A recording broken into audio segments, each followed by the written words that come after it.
Lights,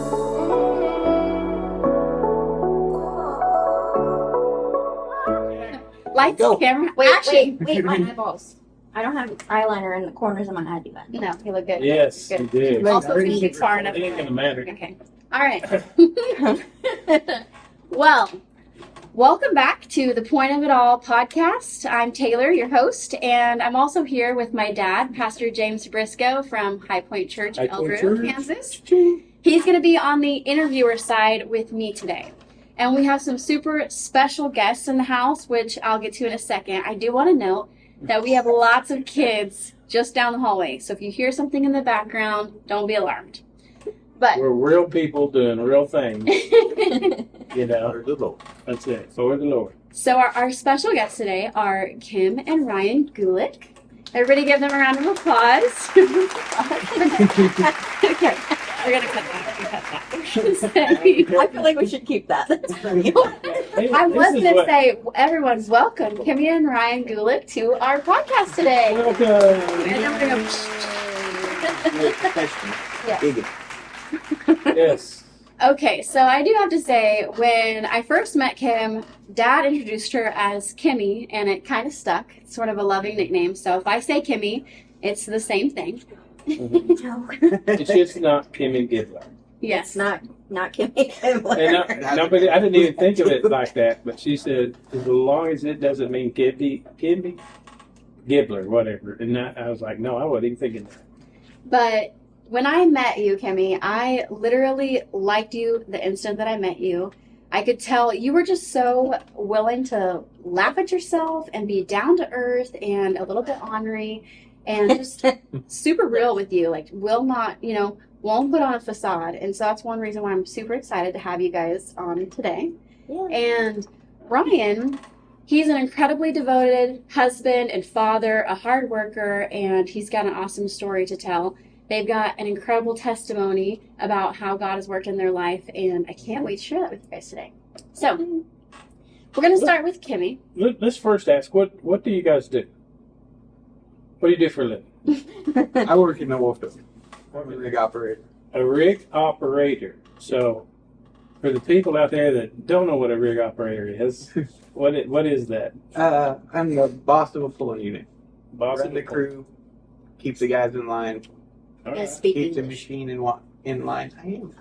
The men will get it. Yes, yeah, that's right. And you kind So- of worked your way up into that position, right? Yeah, I've been doing it for 13 or 14 years. Mm-hmm. So, been a boss for 6. Been an operator for 6. Good. So I mean, that's pretty hard work, right? I mean, what people think. It is hard work, right? Everybody says it is. We don't know, but you know. Yeah. It's a hard day's work. So you understand work ethic and getting it done. I like that. And Kim, aka Kimmy, what do you do? I stay at home with kids. So she saves the family thousands of dollars a month. She makes thousands of dollars watching them kids, you know. It still works harder than I do. Yeah, and and you know, I think of course, doing oil rig, that's a tough, hard work. But when you're raising kids, it's a 24/7. You don't get that time off. You know what I mean? A lot of the time, it is different, and I think people need to start seeing the value of that, of really how much that saves the family and how much work it is to do. Because sometimes, I remember getting off work and come home, and then, my job's done. Telling them I got to go to bed, it's all over. But when you're raising kids, it's like you get into that role and you never really get that opportunity to take a break. You can't just take a break. Clock out. But I mean, at the same time, we're so blessed that we're able to have a family with one working person, so that we have our family relationship is so much stronger than it was before when I was working. Because it was kind of like everybody was just running, trying to get all this stuff done, and now we have a chance to really relax and be purposeful. be present. That's good. That's a good point. If you put money first, money will be your pressure and your goal. But if you put family first, you've got one income, but you're family oriented, so it is about people. And I like that. People forget that. You know, they think, well, I want to make a ton of money. What for? To raise your family? Well, you're raising your family. You know what I mean? And you're getting to put your values in instead of daycare. And I'm not against daycare, but I'm saying sometimes we let daycare raise our children and put the value system in them. When you guys are doing it, and I like that about you too. You're doing it as a family. I don't. No, you're doing great. Take a whole bunch of time. I do think that's a good point that I wanted to make as well. Is it's not just that I like you and I like you as individuals, but as a couple and in your family dynamic, I really do look up to you as mentors, because just like, you know, you were talking about your job and talking about your job, and you're over here saying she works harder. You're over here saying he works harder. And that's one thing that I really like about you guys, is that you're constantly, you know, trying to up the other person and not tear each other down. You show your love to each other no matter who's around. And I really appreciate that about you guys. Most of the time our love is light bullying. But I mean, it's still love. It's our love language. Yeah. Well, even before we started, and Kimmy and I were just visiting, you made mention that, you know, it's like your love for each other is constantly chasing after the other. Yeah. So, It's good stuff. but Not that one of us are running away. yeah, Just to be clear. constantly running towards each other, being intentional Sure. with your relationship. And so that kind of leads me into talking about your testimony, because I don't know if you guys would be in this position today if it wasn't for what God has done in your life. Absolutely not. Not even close. Absolutely not. So, Kimmy, talking about kind of how you grew up and how you were raised, you made mention that you were raised around a lot of examples that pertain to drug use. Mhm. And that affected you in a way, like what was your perspective towards that? Did you think that that was just a normal way to grow up, and that you were kind of destined for a future as well in drug use in your own life? Well, I mean, I saw that constantly, so I mean, it just seemed normal. Like, seeing somebody that didn't have that type of lifestyle was like weird. Unusual? Yeah. Like, I don't know how to, like, you almost think they're a square because they don't, you know, do So it's easy to fall into. Yeah, super Okay. easy. Super easy. And So- well, I mean, when the adults in your life are using drugs or alcohol to cope with their own Mhm. struggles, then you learn to do the That's how exact you- same thing. Yeah. And because you didn't necessarily have the example of turning to God to cope with things, you turned to drugs instead yourself. Yeah. And how old were you when you tried drugs for the first time? I was either 10 or 11. I can't remember exactly how old I was, Because but I know it was you can't very remember because you were high. I feel like maybe it's because I'm older now. Yeah. So it kind of just buffs out. I guess. Super young stuff. And did it start off just like immediately you jumped in full force, or was it something that as you got older you kind of dabbled in more and more? I think I wasn't like constantly doing drugs until I was probably 13, maybe 12, somewhere in there. And you made mention that when we were visiting the other day that something really important kind of happened when you were 16. You made a decision. You want to talk about that a little bit? Well, I mean, I started using meth when I was 16. And that was kind of just, And then you sort of like entered into your adult choices at that point. Can Yes. you talk about that a little bit? I ended up, I got myself emancipated. Silly. And I moved up to Kansas City with a boyfriend that was much, much older than me. And just continued to make dumb choices. I did finish high school while I was high. So that was like one thing that I was like, yay, I did that. And then I ended up having a baby like right out of high school. And you and this guy kind of got into a bit of a custody battle. And We did. how did you cope with the stress of that? Because when you were telling me that you were going through this with your first baby, and you said he was quite young when this happened, I'm thinking about being a mother myself. My stomach was literally in knots thinking about the separation of a mother with a young child. And so how did you cope with the stress of that? Drugs. I think that there is no pain in the world that is even close. Like, no human pain in the world that's even close to not having one of your children. That is absolutely the most horrible thing that I've ever been through. And I did drugs to get myself through that part. And it was, I don't know, I feel like the longer it went on, the more and more and more stuff that I was doing. I ended up getting into painkillers and all kinds of other crazy stuff. And I ended up in rehab my first time when I was 21. So you kind of were in and out of rehab then? Actually, the first time I went to inpatient, okay, so I did outpatient, but that's kind of silly. So, I went to inpatient at 21, and I stayed sober for 5 years after that.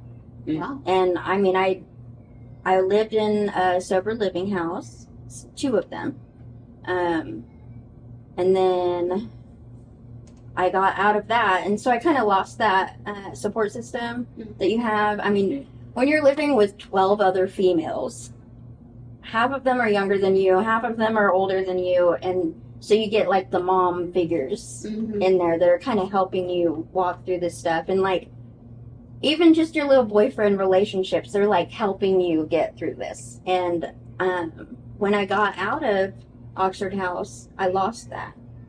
And I think that was a big mistake for me. I wasn't prepared for dealing with things on my own.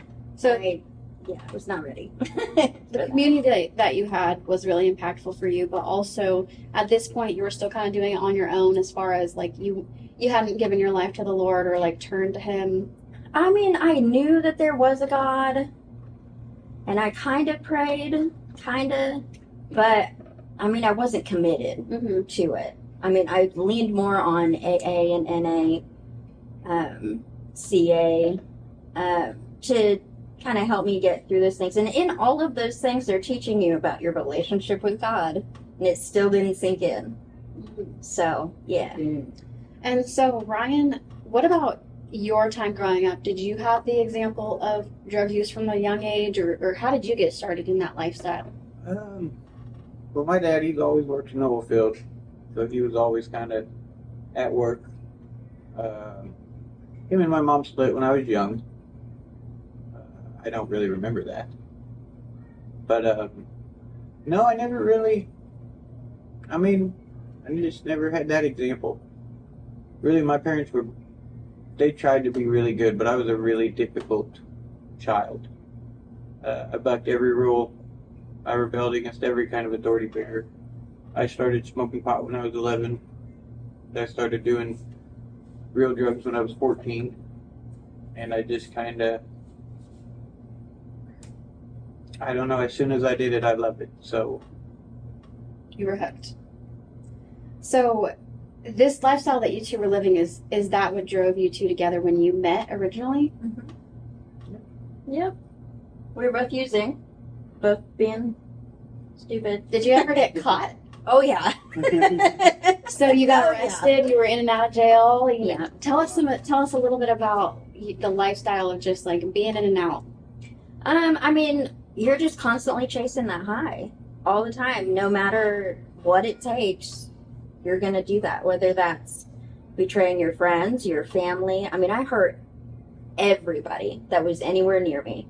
And I mean, even my grandma is a saint. That woman stuck with me through some of the worst of my addiction. Even though it was painful for her, she continued to love me and continued to try to help me. And I had so much guilt. So I kept using, kept using. And, yeah. And you guys kind of talked about that you try to get sober on your own, but at one point Ryan was trying to get sober and you were still using, and then he had a bit of a relapse, and you were talking about how that made you feel. Like, what was your perspective in that moment? I felt horrible. I felt absolutely horrible. He had made it about a week or so, I think, something like that. And I'm still actively using, still an IV drug user right there around him constantly.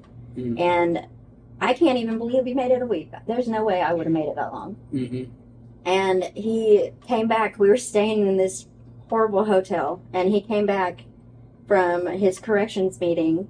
He's like, okay, I'm good. And he got high, and then I immediately felt just the most guilt that I felt while I was high.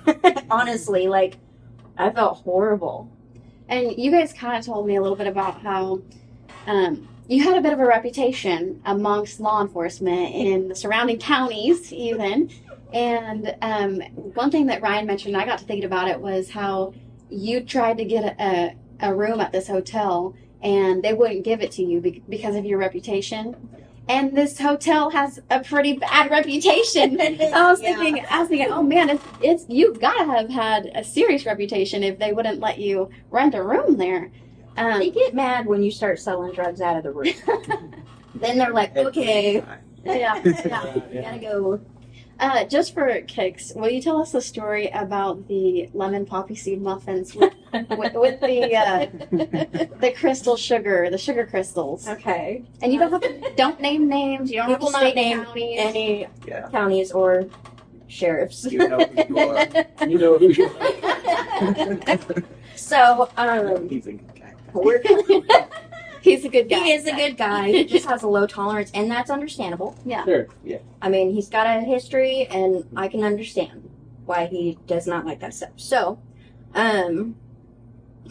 we're coming back to where I lived, There you go. and we run out of gas.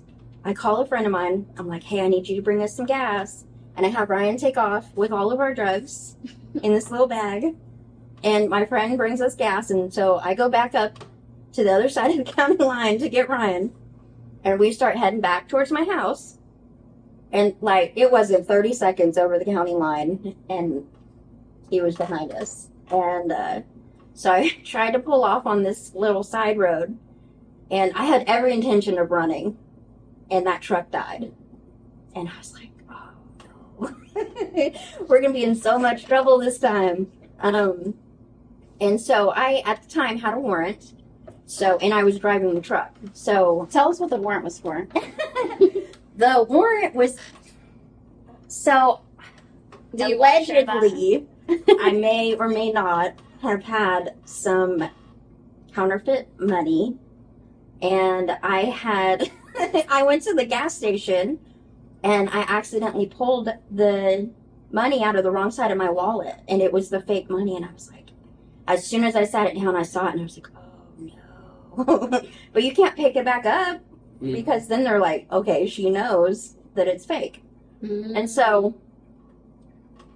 of course, I get caught by this lady.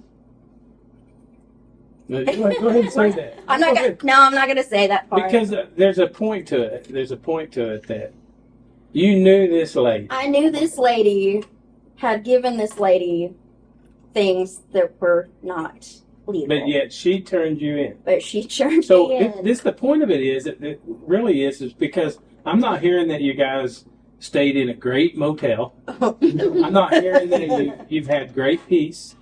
I'm not hearing anything at all about things going your way. I'm not a little bit. I'm not even a little bit, and even what I'm hearing is even the people that you ran with on a just a flip of a dime they turn you in. Oh, Just on one little incident, you know. So I'm not hearing any friends or loyalty. In other words, no love, no. I'm sure she had Peace. to keep her job, you know. That's Oh why- yeah, I mean I'm sure, but Yeah, right, absolutely. But the point is they're not staying at the fancy hotel. Yeah. You know, they're at And the even worst your of- guys' relationship, you loved one another, but you didn't know how to love another Mhm. well. yeah. And the fact Now- that you were feeling guilty about trying Yeah, to help each and other. also said you were in a truck.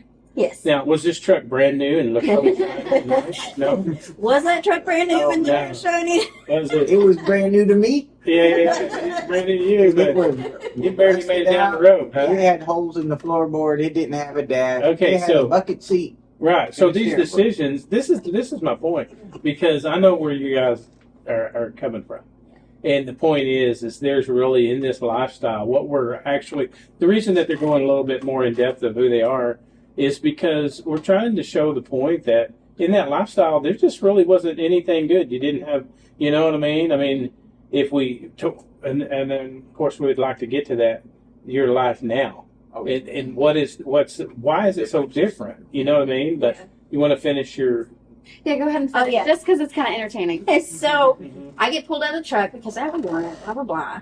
And when I get out of the truck, we had been eating these lemon poppy seed muffins, and they got that sugar on top. Mm-hmm. And the sugar Crystal had gotten in the sugar. seat. I swear that was sugar.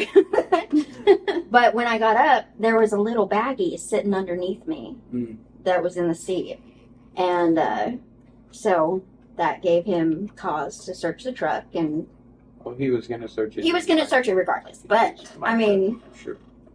yeah, so he, All because of some lemon poppy seed muffins. Yes. Leaving their sugar crystals behind. Huh? yes. But fast forward a little bit, and you guys moved out of that hotel, not into necessarily a better predicament, but tell us about the RV situation. Actually, the RV was before the Oh, okay. horrible hotel. When we moved out of the horrible hotel, we went back to county jail. Yes. Oh, there you go. So, So before the horrible hotel, okay. So we had just gotten out of jail, and he shows up at my house and he says, "I'm leaving. Are you coming with me?" I said, "Okay." Sure I am. We're partners. So we take these back roads, trying to not be seen Bonnie and by Clyde. the sheriff okay. and the truck break. So we end up having to walk 15, 20 miles. It was long. So this diamond of a truck. Yeah. I got you. Hard to believe, I know. Yeah. Anyway, we end up over here, and my friend let us stay in his RV that was parked out in front of a different horrible hotel, with no electricity, no water, no nothing, rat Friends, infested. It was really gross. But I mean, we had a roof over our heads, and we were not arrested at that point, so I mean, we were okay. You're grateful. And it was at that point that you ran into somebody at the gas station that really affected your life. Can you kind of tell us about that? Yep, we went, we went down there to get smokes one morning, and I see this guy, he was actually present the first time I used drugs when I was 18. He was with me at that exact moment.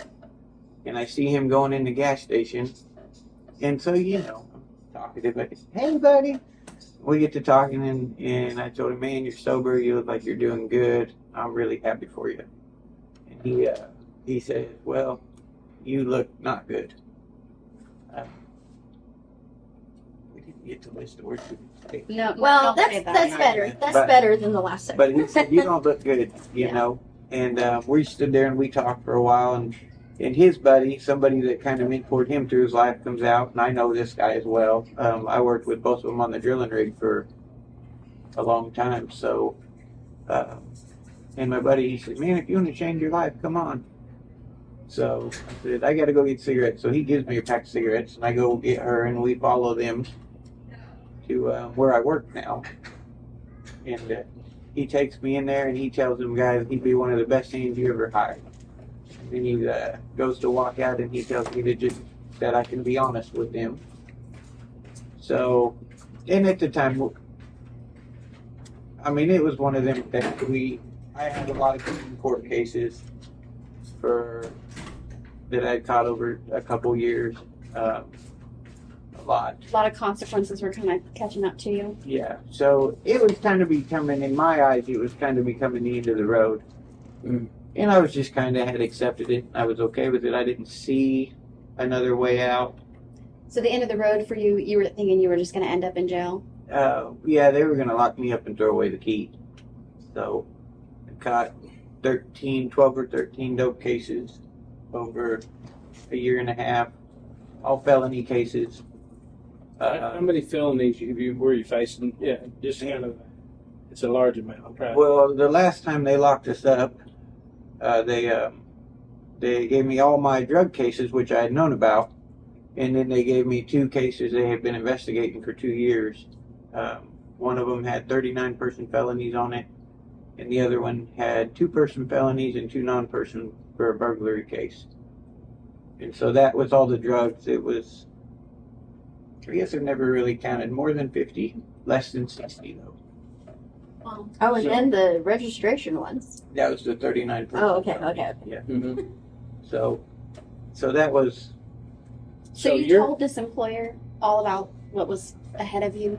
Yeah, well, I told them that I was probably going to prison. They asked me about my use. You know, I told them that I had just gotten high right before I came there. And, you know, they were surprisingly okay with all of it. One of the guys, can I say his name? Yeah, Okay. Yeah, we won't say that. Okay. Well, one of the guys who became very good, helped me a lot. I was brutally honest with him when we talked. You know, told him how I used, what I used, and I told him that was the only reason I was even. Can you say his first name? That's what I was wondering. I would say his first name in case he's watching it, just in case you're watching it, because it's not very often that he was in law enforcement, right? The guy that was helping you. No, this is the guy from his work. Oh, from the work. Okay, I'm sorry. I was thinking of something else. But anyway, I would say his first name. You know, if he's watching this, because it's impactful that you don't know who you're helping when you're helping. You know, you're just trying to give a heart and help somebody. And so, I mean, this guy, I would give him kudos. What's his Caleb. He had never met me before that day. Wow. So, but Caleb, is he a believer in God? He is, yes. And he lives his life for Jesus Christ? Oh, yeah. I don't know that he does, but just from his actions, I would say definitely. Nobody helps. We'll get into it more the more we talk, but nobody helps somebody the way he helped me if you're not following the Lord. He's not really a talker, he's more of a shower. Yeah. You know, so he's not like one of those that goes out and boasts about, you know, whatever. He just loves people. And he's not from the life, so he doesn't, from the same life that we are, so he doesn't have the understanding of, oh, this is what they're going through. He just genuinely wanted to help. Oh, that's good. That's amazing. And is this the guy that came to visit you with his wife? Yes. He brought his wife and his child to come meet me while I was still doing drugs. And they didn't treat me like I was shot out. Like, it was crazy. Like, I don't know. I hadn't had that kind of an experience with anybody in years. So it was weird. How did it feel to be treated with honor? It was weird. I was like, maybe they're blind. I don't know. But no, it was, so you didn't think good. You didn't think highly of yourself. You didn't think you deserved You it. were worthy of it. You thought you were, and you know, I think a lot of people. I know a ton of people in the past that used and they just feel worthless. Yeah. They don't feel like they deserve it. Even if you talk to them about God, they're just like, I don't think God would even accept me. You know, I mean, I've heard people say that.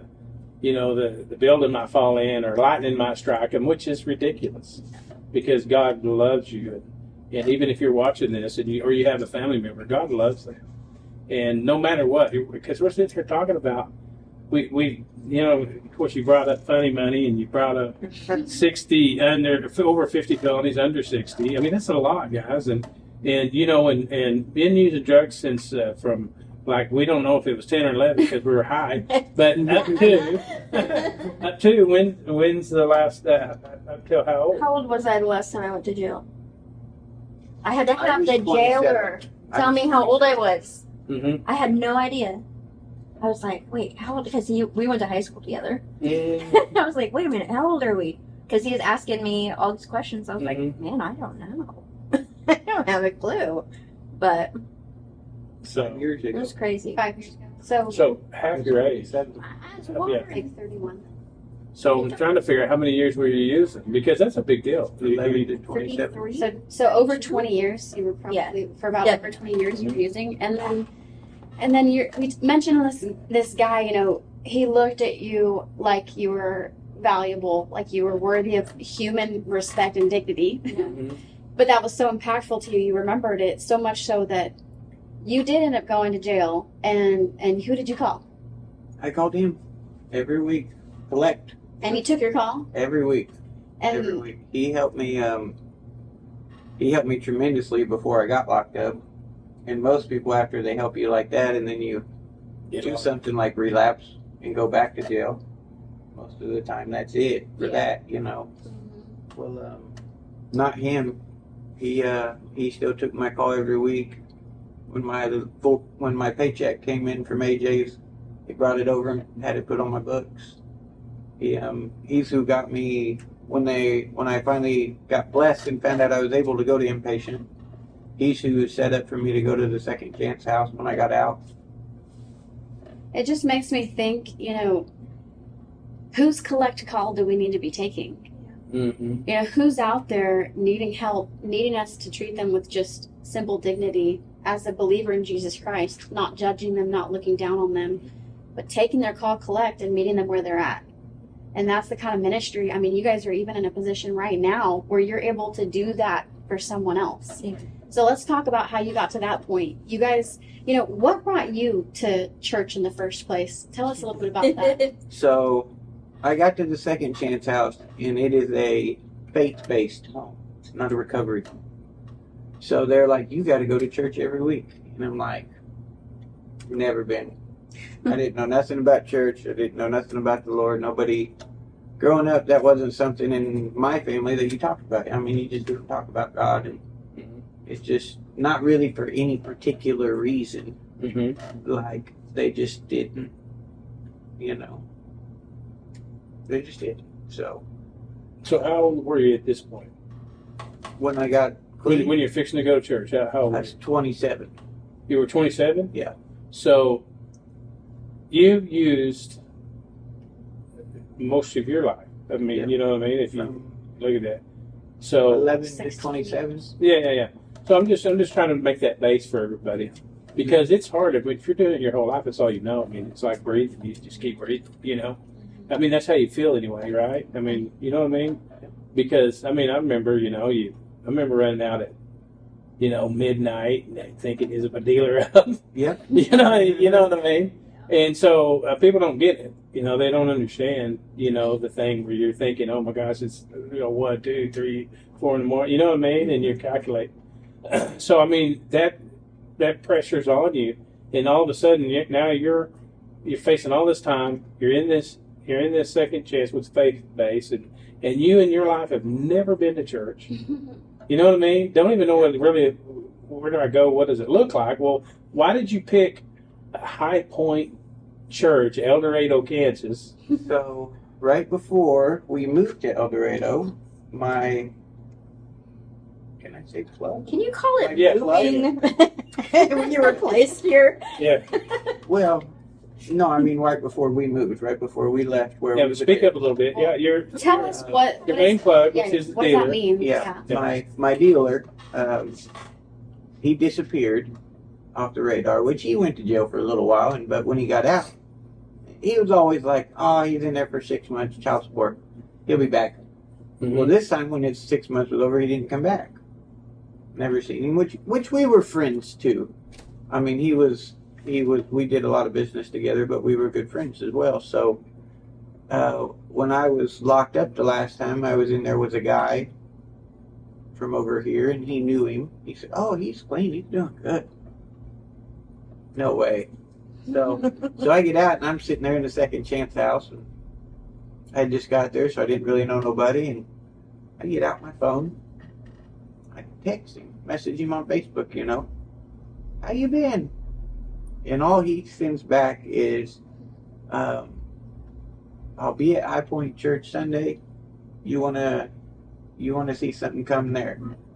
So I was like, all right, Well, I told him I was clean, and he knows me, and he knows that at the time, because that was the only life I'd ever known, we had a lot of deep talks, and it's not something that I particularly wanted to change.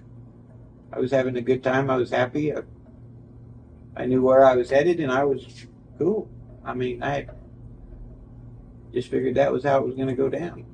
Mm-hmm. Almost every adult I know had done some kind of stint in the joint, Mm-hmm. So, but I'm like, okay, if he's going there, I'll go. So that first Sunday comes around, and I walk down here, and I didn't even think you guys were open. We're at church. I guess we're not. We're always open, but I'm sitting on the front porch. He didn't tell me about the back parking lot, the back door and stuff. Yeah. He just said, come to the church. So Uh-huh. I Google it, and I walk, and it brings me to the front step. Mm-hmm. So I'm just sitting down there thinking like, Most churches have their front door open. the most of the people, their lifestyle, what they came out, we're used to the back door. See, I'm starting. Old habits are hard to break, ain't they? But anyway, that's just a joke. But anyway, the door was locked. We're having I church, didn't even check it. Oh, you didn't? No, there was no cars. There was no life activity anywhere. Like, I kind of looked in the windows and I don't see anybody. Yeah. I think the blinds were shut or something, but Yeah, old habits. I'm just sitting there watching the clock. I'm like, well, it's almost 11. Nobody's here. Maybe I should go. About that time, Tyler You can say his name. Tyler opens the door. Yeah. Hey, buddy, gives me a big hug. Come on in. You want some coffee? And he told me about that because we normally don't open that door. Yeah. You know what I mean? But he was like, he just felt like the Lord told him, open that door. And so he got up and opened the door. And there you were. I mean, that's really bigger than you think if you're listening to this, because when I say we don't open that door, when's the last time you remember us opening that door? Ever open that door? Yeah. Hardly ever. Twice a year. And I don't even know why. I mean, we come in through the back door and, we love the Lord and we, and we just help folks. But the point is I think that was definitely God. Yeah. Because it opened the door and here you come in. And do you see your friend? Yeah, he was here. Yeah. Yeah, I sat right by You him. can say his name. Zach. Yeah. Yeah, I seen Zach. At first I was nervous because when I came in I didn't see him. He was doing this whole set off to the side thing. Oh, yeah. But when I found him, it was like, all right, I'm in the right spot. Mm-hmm. And we didn't talk much because it was right before service started. Yeah. So I just sat down with him. I mean, we did talk after service, and he was, talking to me. Because that first week I came, I didn't get saved. I just kind of watched, and then at the end, when they pray for people, I told Zach, I was like, this is kind of crazy. Yeah, say it out for Sorry, I forget about the phone. I told him this is kind of crazy. Yeah. I don't know about this. They're getting a little cookie in this house. Yeah. The It's whole new for you. You've never seen it before. This was my first time being in church for anything other than a funeral or a wedding. Mm-hmm. That was all growing up we ever went to. Weddings, mostly in churches. That was it. Sure. Yeah. Where was Kitty that week? She was in inpatient treatment. Again. But you called her though after, and what did you tell her about the church? That first week I called her and I told her this place is nuts. And I told her about Zach being here, and I told her that, me and Zach had talked and I was going to keep coming here. I told her about the pastor a little bit because he had gave a little bit of his testimony that first week. And I was like, between him and between Zach, because I could tell Zach was different. And Zach was already talking to me about, man, are you saved? Mm-hmm. Maybe you should think about that. And he did an altar call. I'm like, yeah, I was going down there. I wasn't going to do that. But he was just, wasn't pushing me real hard, but he didn't know that I wasn't aware. Mm-hmm. So between him being here and he made sure to tell me, man, if you keep coming here, it'll work. Yeah. So, which he was doing the same thing I was at the time. He was going to 12-step meetings too. Not as many as I was because I was required. But so yeah, the next week when I came back, I got saved that week. I really don't, kind of like you, I don't really remember what you even preached that week. Right. Yeah. I don't either. I came in and I don't remember if Zach was here or not. I sat right where we had sat the week before, and he wasn't sitting by me. So I don't know if he was here, but yeah, I got saved that week. Did something draw you down to the altar that day, or what? I'm not really sure. I just, it was like that, huh? Hearing your testimony and Zach, and just seeing the joy in this place was something that I just had an experience. And the way everybody loved everybody, like that first week, and then that second week when I came in the back door, everybody, hey man, it's good to see you. I was getting hugs, handshakes, people, and I'm like, I don't even know your name, but they knew my name. That was the thing. Was that right? I'm glad you came back. I was like, man, that is one of the closest feelings I had to family in a long time. I mean, and it was from people that I I don't even know that I met half of them the week before. You know what I mean? That kind of deal. Yeah. So that was big for me. And when I went down and got saved, I left here. I think I even left out of the front door that day. Did you? Like you got done praying, and I was feeling it. I felt like I left feeling like a completely different person. Yeah. I wasn't even around the corner, and I was on the phone with her, telling her how amazing it is. You got to come check out this church, baby. Turns out they're not crazy. Yeah, They might still be crazy. Just Yeah. I told her, I said, there's really something to this. So did all of your felony charges go away after that? I mean, No, they didn't go away. They didn't go away. But let me add in on that before you get into that, because I think this is very crucial. I kept every week we would pray together. Yep. He would, hey, I want prayer for this or that, whatever it was. And I remember that you were facing they were telling you they're putting you away. There's no, you're going down, and and all that. And in fact, he was thinking, how many months were they saying up front? It was over 250. Yeah, it was a lot. It was a lot. It was a lot. The highest on my box on the grid was 280. Yeah. So he's looking at a lot of time, and I told him, I said, Ryan, we got him. I got him in my office. Me and him was in the office. Zach might have been in there. Zach was in there. Yeah. Zach was in there. We get into my office, and I look at him, and I say, I need you to understand something, and I would like everybody watching this to understand. This God thing is not just a side deal. It's not like God is just running stuff with this church and other churches, and God is in parts of the earth. I want you to understand something. God runs this whole deal, this whole world. You think you're out here doing whatever, the drugs, or and you're living this lifestyle and you're fine with it and all that. God is over all of it. You know what I mean? He's over every court, which we'll talk about that with her too. Yeah. But he's over every court, and so when I stood in there with Ryan that day, I said, Ryan, I want you to understand, and I explained that to him. I explained to you that God is over everything, and He's over this courtroom. And I explained to him, if your heart is right, God will move on your situation, because He's the one that turns the heart of the king. I think I even told you that. Yep. And I was telling him that, and he said, Pastor, I'm so happy. He said, I did the crime. He said, I could do the time because I have Jesus. And man, when he said that, I felt it, man. It was like, he's got it. He understands. He knows. His heart was so close to God right then that God's love said, you know what? I'm gonna knock this off the books. And I prayed over him at that point, just with a prayer, and we asked God to, remove the sentence, lighten it, whatever we could. And he was tickled to death, and he said, I love you, Lord. And we left and everything. And then what happened after that? Well, after that, we wasn't much longer after that. I had sentencing. Yeah, I think no, that it was might have pretty been the quick week after before that. I got sentenced. Yeah, it Because was that's close. why we went in your office and prayed. Well, a week ago, and it's on Zoom court, which it was the tail end of COVID and stuff. Well, I think COVID had been over a while. The courts were just a little slow to catch up to the rest of the world, Yeah.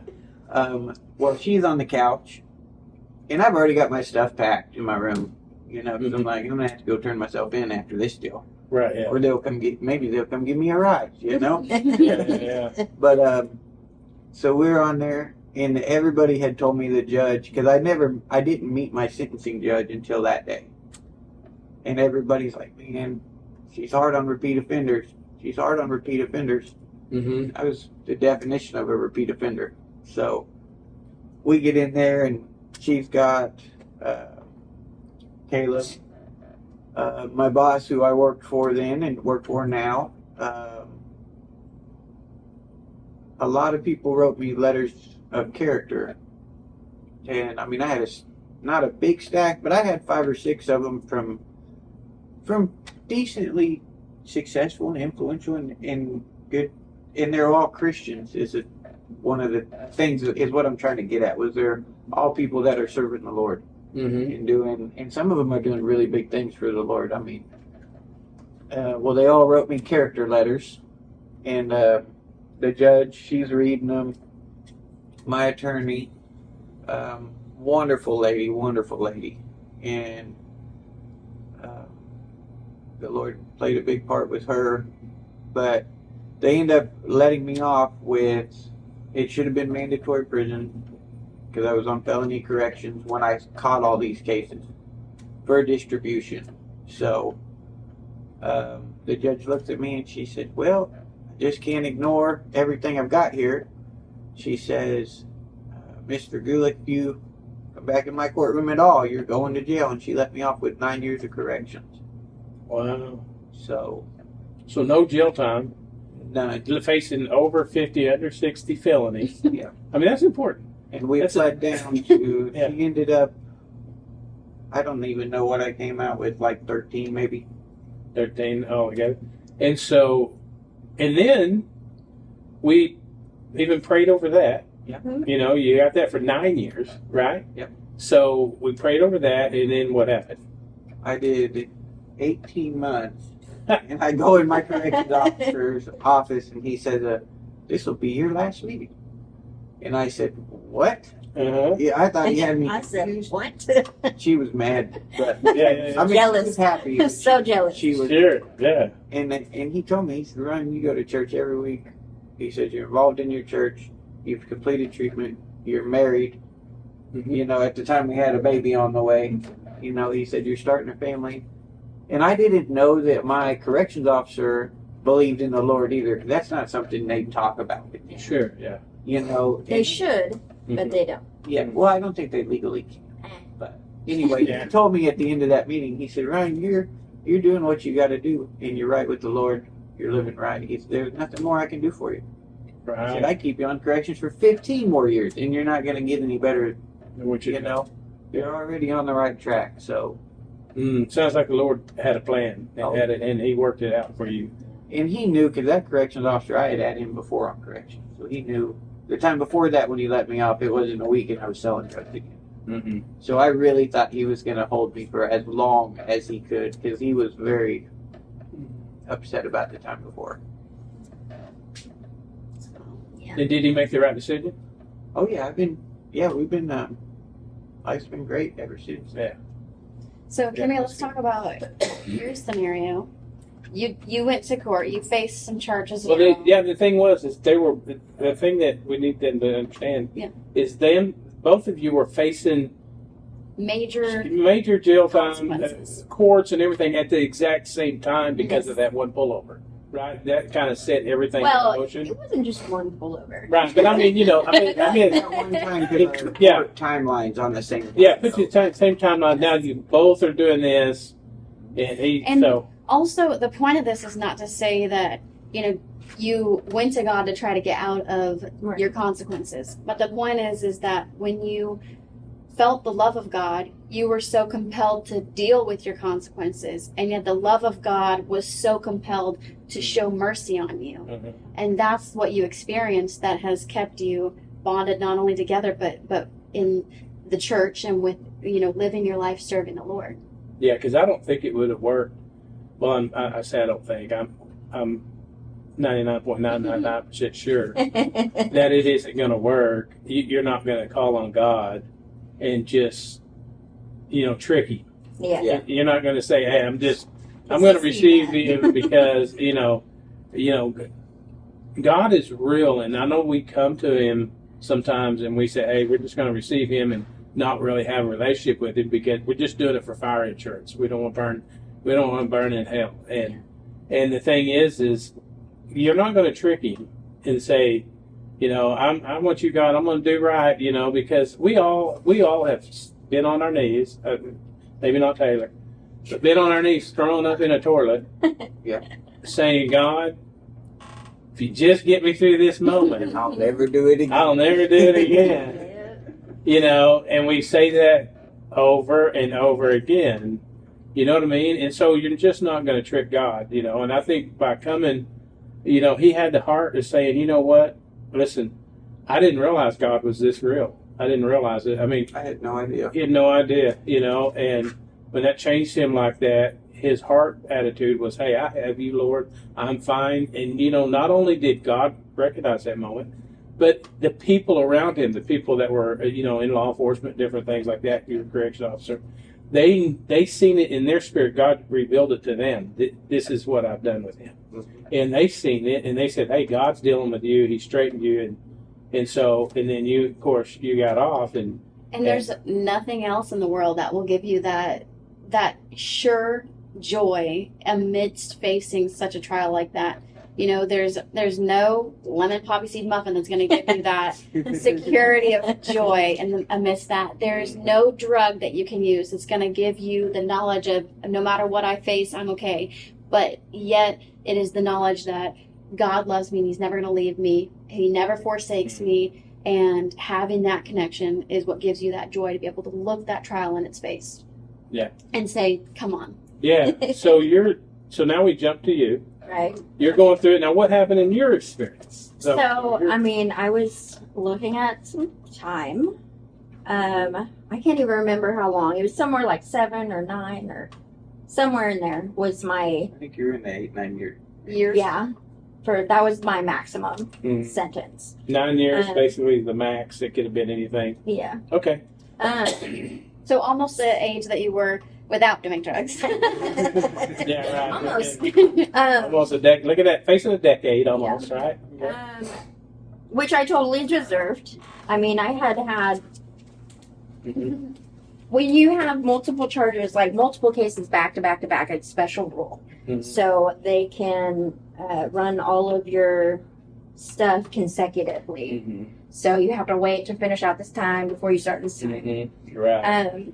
Yeah, 3 years here, another 4 here, so you start the 4th. Right. Yeah, I get it. So I had my sentencing date. And you had come to church before this point? I had come to church and gotten prayer over it. You got saved. You gave your Oh yeah. and all this you had stuff, that. all the amazing, wonderful, crazy stuff that has happened in this building. Now, what did it feel like whenever you got saved, though? Well, I mean, I had been saved prior to coming here, Mm-hmm. but I didn't feel the love of God like I do, or like I did after I started coming here. It was completely different. I mean, here we're getting fed the word. We're getting it explained to us in layman's terms because some of us are not as smart as the rest of the world. And it just, it gives you content of this is how all of this makes sense, Mm-hmm. And so I was growing in my relationship with God as I was waiting to be sentenced.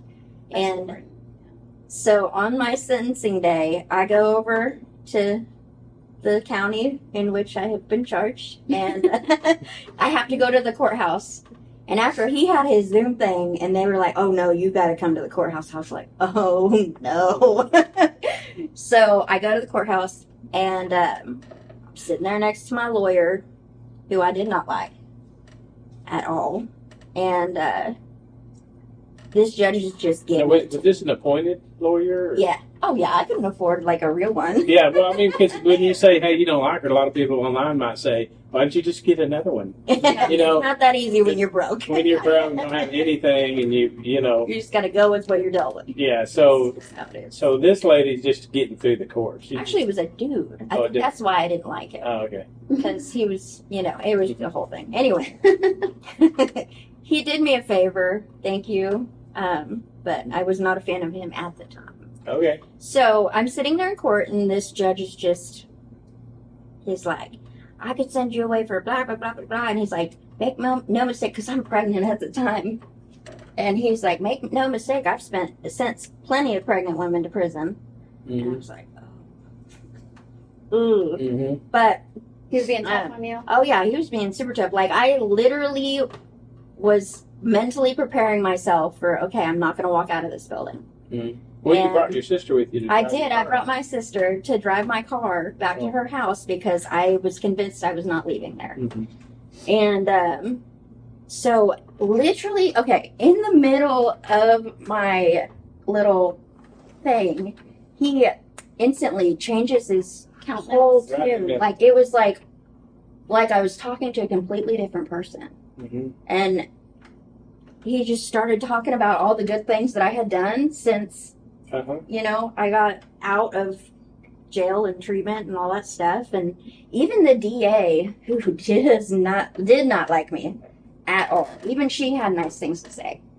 And I was like, what is happening? What is going on right now? And they ended up giving me corrections. I got, what was it, 4 years? Something like that. Yeah, 4 years. And I walk out of the courthouse, and I look out, and James and little James are sitting there in the parking lot, and I'm like, what are you doing here? I had no idea they were coming. So you got to tell that part because you were there. Well, first of all, how did it feel to see somebody from your church even be there on a sentencing day? I was like, why? What are you doing? I didn't even know that he knew when wasn't that sort of drive? Yeah. Well, like he just drove across down to the courthouse. Like they had to travel. Yes. I mean, they don't have the context because we didn't say. Yeah, sure. Yeah, it was another town over, and I've got to tell you that I don't remember driving to another town for anybody else's court date in my life. And the reason I say that is, you know, it's not a common thing for me to come over to your sentencing. You know what I mean? Yeah. But so it was a God thing. You know, what happened was, I believe that God entered those people and was talking to you. Yeah. You know what I mean? Because what she didn't tell you, and I'll tell you, is me and little James, which is Taylor's husband. I was going over there. I thought, you know what? She's all alone, and this just came on my heart. And you think it's you, but it's God.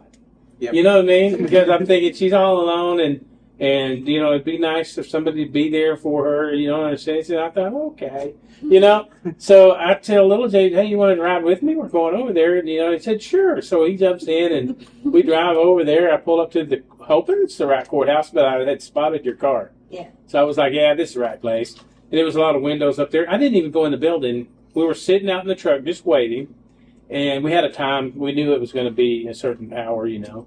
So we're just sitting out there, and we're talking, and little James is talking, just going on. If you ever meet him, he gets into a story, you're going to be there a minute. And so he's sitting there just rattling away. And, I'm having the view there. Sorry, I'm way back here. Yeah, it's good. We're going to get better at this. We're going to get multiple cameras and have some. We got stuff. Dynamics. Yeah, we're going to do some better. Maybe do part 2. But anyway, I'm sitting out there in the truck, and the Spirit of the Lord tells me, says, shut him up, and pray immediately over her case. And I said, little James, I said, shut up. And he went, I said, God told us to pray right now. And so he's over there like, da-da-da, and he goes, and then he's like hand toward the dash, you know, which was pointing toward the deal. And I said, he's got to go to praying, you know. He said, you know, and anyway. You don't have to be eloquent to be used by the Lord. You just have to obey. And right now I said, God, I'm asking you, and I remember some of this prayer. It was, God, I pray over her situation right now. I ask you to turn the hearts of the judge. I went into that. You know, and I say, God, I ask for favor in this courtroom for her. I ask, Heavenly Father, for leniency. And I asked for that. I spoke that over the judge right in the middle. And this is when they turned. Yeah. God, see, it wasn't me that did it. I know I'm telling the story like, hey, I did this. But I want you to understand something, that God, the way He has designed this is He uses us. See, He put us in authority here, and He tells us to command. He says, command ye my hand. In other words, speak His word, or speak what you want done. Like, I speak healing in you. I command healing in you. And then God does it. We don't. Mm-hmm. But God does it. But God chooses to use us because we're His children. Mm-hmm. We're His family. And God's telling all of creation, when my children talk, I'm going to perform it. And when you learn that and understand that it's not you, you know what I mean? I take absolutely no credit or glory from any of these stories, although the Lord has used me, I think, mightily in both situations. Oh, yeah, for sure. And that's the only thing I can say. Well, you know, I was lucky that God even used me, but it's not you, it is Him. And to Him be all the glory, but He will use you if you will speak. And so when I did that, not knowing the situation at all, she come out and looked at me, and she was like, "Oh wow, you're here." You could see it on her face. She's like, "Why are you even here?" You know what I mean? I don't know you like that. You know what I mean? I'm like, I'm just trying to be a good pastor. No, but anyway, she tells the story. And we say, and then of course James was right there. I mean, I could have My told you. sister's right there. Yeah, your I mean, sister. she was in the thing, Yeah. and she couldn't believe it. Yeah, she couldn't believe it. And, with James being a witness and me telling him to shut up and then doing that, if I told her that and it was just me, she'd be like, you know what I mean? But we had witness. God made sure to show how he works and operates. Plus, I think, God's word's also very clear about partnering with each other when you're being obedient and walking in obedience, just like you were praying with little James, and you guys have talked a lot about how if you didn't have somebody else believing in you or looking at you with dignity, or somebody who was coming alongside you who believed in the Lord already, Zach, who invited you to church, if you didn't have those people in place, you wouldn't have been where you're at now. And so I think it's important that we do surround ourselves with fellow believers. And well, I remember it struck me funny. Ryan, one time, he told me, he said, Pastor, man, when I found out Zach was coming to church, he said, if he's in there, there's got to be something going on, And me and Zach have quite the story. Well, we have an amazing story that we need to tell sometime. Me and him have talked, and Zach was never the spiritual, was never, if he couldn't see it, touch it, know it was there, he wasn't buying it. He wasn't, even some science stuff, it's like, they proved it. He's like, Yeah, right, yeah. He was always one of those guys. So for him, and me and him, we've known each other a long time. And I just knew how he was. So for him to tell me something like, you need to come to church, I'm like, if he's there, I know there's something there. Had to be, yeah. Because if there wasn't something that you knew was real, he wouldn't be here. Right. He's just that guy. He's just that way. And so, that's a good little segment to say this. People are going to lead you one way or the other. They're either going to lead you're going to lead them down the drug trail with you. I'm sure both of you, if you took time to think about it, you would think about how many people that came with you, Oh, yeah. And then now you're on the flip side, and now I can think of people that have come into church even today because of y'all. So you're now leading them to a, well, we didn't even get into any blessings, but have there been blessings? yeah, we're going to talk about that. So many blessings. What kind of location, what's your shelter like these days? Where do you live? Let's talk about the first shelter. So after we got married and we finally were able, he got off paper, we were finally able to move in together. They let us moving together before I was off paper, remember? Oh, yeah. Well, of course, but what you're saying, tell the people what you're saying is that they wouldn't allow you two to be together. Yeah, we had a no contact order. Oh, yeah, we the whole forgot to time. mention that. Yeah, This whole time we have a no contact order. Right. And so you guys want to get married and Yeah. So our first house, we get this little teeny tiny 2-bedroom, used to be a trap house. A trap house is somewhere that they used to sell drugs, for those of you that don't know that. even your plug used to work. When I talked to Zach about the house, he's like, man, I used to park Stolos and hang out there all the time. Yeah. Yeah, I don't know if you should have said that. Yeah, we're going to cut that out. Well, it's statute of limitations. Sure, yeah. He's in the clear. He's in the Okay. clear. Yeah. So, I mean, this house is like the floors. It looks like a fun house. Like, it's bad. But the landlord is a believer. Of course. And even knowing our history, knowing that both of us were felonious, she took a chance on us and let us move into this house. I found it on Facebook, and I call her, because I'm under the assumption there's going to be a background check. So I call her. I'm like, hello, my name is Ryan Gulick. I'm looking for a house for me and my wife, and I instantly tell her everything. Oh, wow. Your honesty has really gotten you far in life at times. And she let me go through the whole spiel. Like, we're going to court, we got this, you know, we did this is what you're going to find on the background check. And then as soon as I'm done, she's like, That was wonderful to hear. I don't do background checks. Yeah. So Well, and I gotta say, the many times that we would stop by at your house unannounced and Yeah. probably uninvited at times, but I gotta say, we would walk in, you would not even know we're coming, and I would just see how you took care of that house. Like, Yeah, I remember tried. you would have like Mhm. a tablecloth and flowers out, and you would constantly, you'd be making dinner for your family, and you took care of the outside with, you guys added on like all the playground equipment for your kids, and you were building fences, and I just remember thinking, you guys are really taking care of this property. Mhm. And I think that also probably played into the blessing that, you started in humble beginnings, but you didn't despise those humble beginnings. And then it brought you further and further to where you'd like to be. Mhm. Yeah. So you never did that before, right? You didn't take care of that. No, I had a house. When we got together, I owned Oh, a house gracious. that was beautiful before I started using meth again. Mm-hmm. And I started using meth. And it It wasn't was beautiful when we left. Destroyed. Sure. It was one Destroyed. way habitable. Yeah. It was a mess. Yeah, I've been in a, I don't know. Anyway, Yes. so we end up getting custody of my nephew, so we need a bigger house.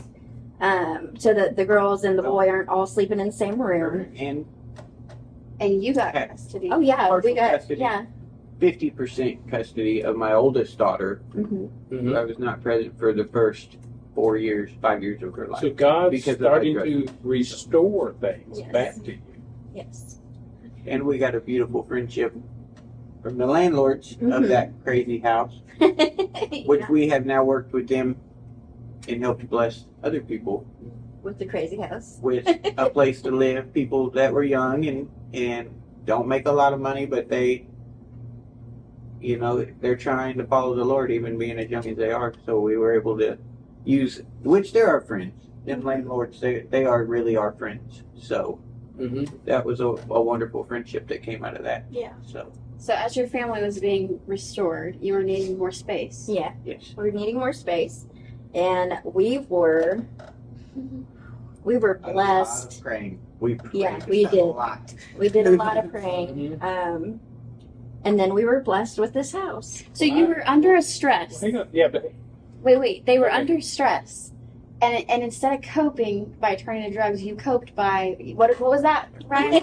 A lot A of praying. lot of Lots praying. of praying. We took Now, it to the so Lord. what did y'all think? Because I know for a fact that your pastor told you that the Lord said, Yeah, you- we got that word. you got a house coming, it's coming, and you guys couldn't see it. I you didn't know? believe you. 'cause I you're didn't it's not believe gonna you. cost you anything, but you have a house coming, and I'm like, that's not how it works. Sounds That's not how it works. Yeah, so so they can rehear that. And people don't. I guess they don't believe that people hear God and talk to Him, and it's funny that we can talk to God, but when God talks to us, we're Yeah. crazy. You know Yeah. that. Yeah. But God gave me a specific word over these two before they even got into deep prayer about it. Yeah. Yeah. But what did you hear give you from the Lord? Do you remember? The Like, prophecy. About Yeah. the house. about We the went house? up. We didn't even go up for prayer about the house, did we? We went up No, for you prayer called first. us out in the middle of church. Mhm. I And think. he said, God said to tell you He's going to give you a house. Mhm. And I kind of looked at you, and He's like, oh yeah, for free.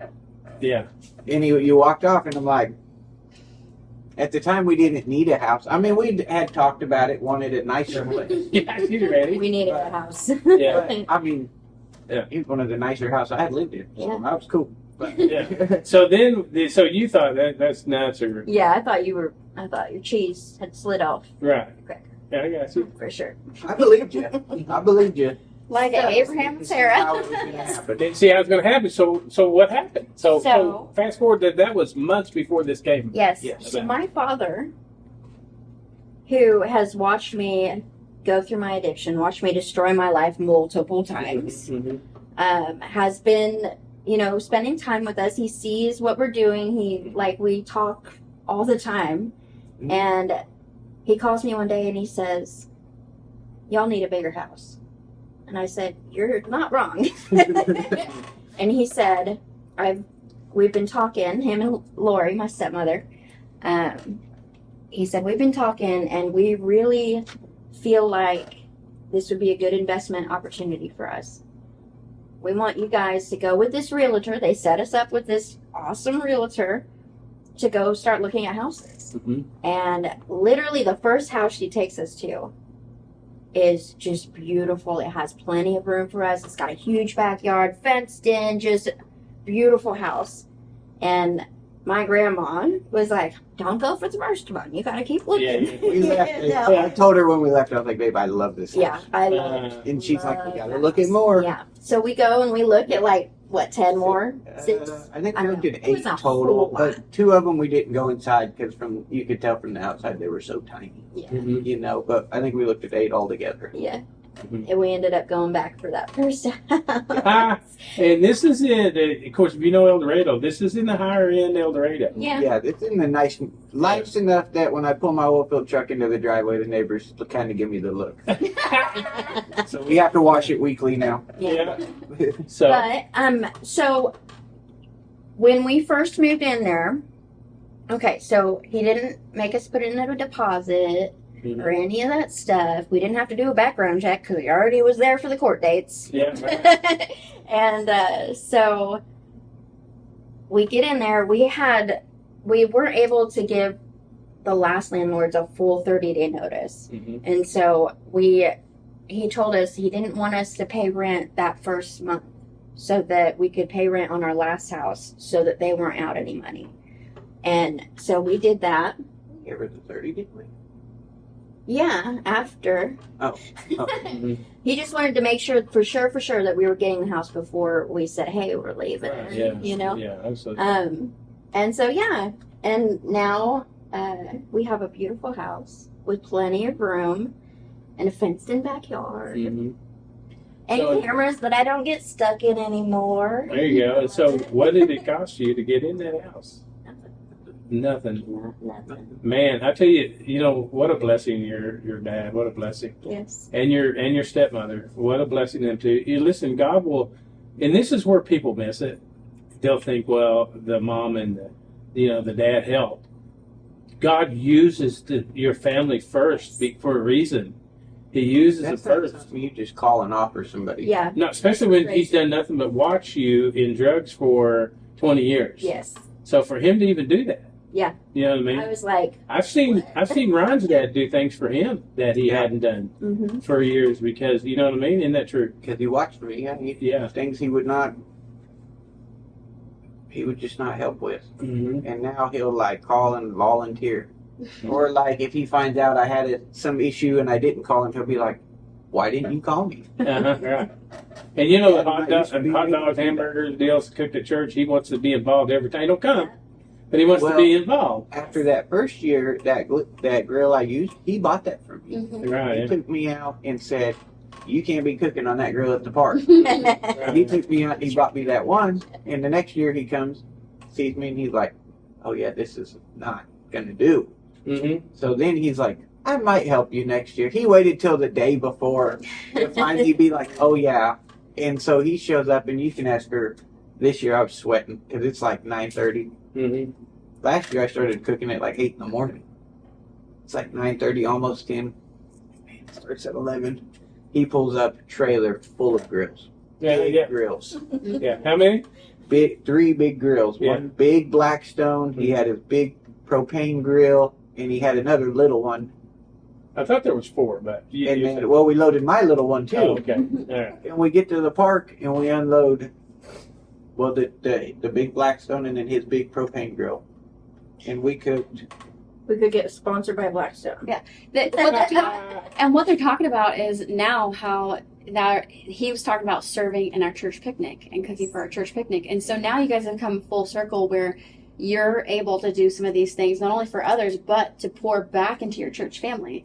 And even you, Kimmy, have been a lifesaver in the kids ministry. And then the second that you guys seem to take on more responsibility in the house of God, it seems like he pours out more blessing on you. Yes. Can I touch on that a minute? Yeah. Because I don't want to go into deep, Mhm. but I do want to share this. I want the audience to understand this.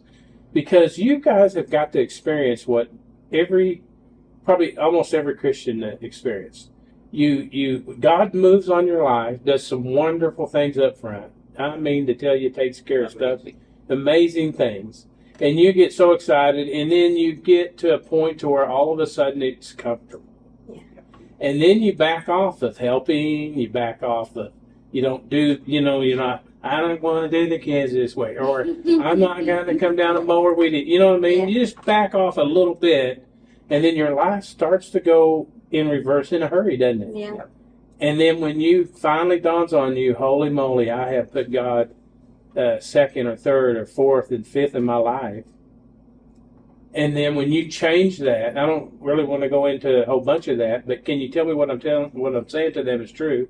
All of a sudden, when you got back in, your family got back in order. Everything started coming back in order. So people that are lost like that can come back. Yeah. Yeah. You know what I mean? So go ahead. You can always come back. That's something that was kind of more my bad than her bad. Like she told me, she's like, babe, you're not going to the church as much. You're not going to men's night. You're not helping. But we got the new house, and I got complacent. I was like, I'm cool. He's like, I got all the blessings. I'm good now. I had a good job. I had a good job. Well, and it was a revelation I had shortly after was the way I was raised, and it wasn't a bad thing. You worked for everything you got. Mm-hmm. You wanted to provide for your family. You worked. Like my dad, he's the hardest worker I've ever met. My dad and my grandpa, they're, I'm third generation in the oil field. So I watched them growing up. They would work, me and my dad would work sun up to sundown if it meant paying the bills. Even, no matter what. And that was just how I was raised. And the time I would spend with my dad, that was kind of our bonding. We'd go work on something somewhere, and I wasn't working for his love, but that was just, he had work he had to do. And if I wanted to spend time with him, well, that's what we did. Come on, son, and that was good for me, but that was just how I was brought up. Something that was instilled in me was if you want something, you work for it. Mm-hmm. So after I was baptized, had a big experience with God then, and then I was just, I was down here every project, every time. Mm-hmm. Somebody needs to mow, if somebody let me use the mower, I'll do it. I was working, thinking I had to work to have. At the time, I don't know that I had a real relationship with the Lord. I just wanted to serve Him, and I wanted to work. Mm-hmm. I don't know, to pay back what He did for me, or to show Him that I appreciative. I was appreciative, or I was worth it. And then it took it took a few years. It was after we got our new house is when I was like, all right, I'm cool. Love you, Jesus, but I'm cool. Mm-hmm. And the whole time, from the time I'd gotten saved, I'd never really gotten in the Word at home. I was I'd come to church every Sunday, and I'd praise, and I'd be in the message here, and then when I'd go home Monday through Saturday, we would pray for meals and stuff, and I knew she prayed, and she was in the Word, but I wasn't. Yeah. Well, it got to the point things started to backslide for me, almost to the point of relapse. Mm-hmm. Like full-blown relapse deal. Sure. And I knew where to go. We came here. And your wife, my wife, I finally brought everything into the light and talked about everything. Mm-hmm. And that day really changed mine and the Lord's relationship. Ever since then, I do my Bible study on my phone every day, but I try to read the Word every day out of the book. And I spend so much time in prayer now just to be with Him. Mm-hmm. And from the time I started doing that, major blessings have came in our ministry, as far as my wife, the way she's been in the church and the way the Lord's been moving through her. It's phenomenal. Mm-hmm. Put into words, and the blessings He's given us to help other people has been insane. I haven't even told you guys about the latest one. it's a financial blessing that just came, and it was like one of them things, like there's no rhyme or reason. I even called my boss. I'm like, hey, I think you overpaid me. She's like, no, you're good. But Well, we were in a situation where we had an opportunity to help somebody else. Take somebody else's collect call. Right. Yeah. And I was a little nervous. I was a little nervous that it was going to put us in a spot where we'd be a little tight, you know? And we kept talking about it and praying about it and just agreeing that, you know, we're going to make this happen. Or God's going to make this happen. Somebody's going to make this happen. It's going to be okay. Mm-hmm. And it's gotta be God. we ended up, yeah, it happened. We were able to do it, and it's been awesome. Yeah. Absolutely amazing. It's not put us in a tight spot. It's not put us in a hard spot, because, I mean, school's just starting here, so that's everybody knows that's an expensive time for parents. Mm-hmm. I mean, but it's not. The Lord's really taking care of us. There's no lack. We're still good. You know, So- can I ask you, was it hard to share with your wife and your pastors on the most recent, you know, temptation that you went through? It was very hard. There was a lot of shame. And I was really afraid, because you guys have become like family, you know, and a wife. But I just didn't want to disappoint everybody. Yeah. Sure. And part of me is like, man, you know, Lord, you delivered me. When I got delivered the first time, I got delivered. I was an IV user for 9 years. And when I got saved, I walked out of here and I never thought about it again. I never wanted it. And then 5 years later, I find myself in a position like wanting to do it and wanting to seek it out. And so there was a lot of shame and a lot of disappointment. It was hard. I just asked that because I recently got to listen to a podcast with Tori Masters where she kind of shares some of her testimony. And one of the things she said really stood out to me. And she said, when it's left in the dark, it becomes the enemy's territory. Exactly. But when you bring it to light, that's where God can attack it.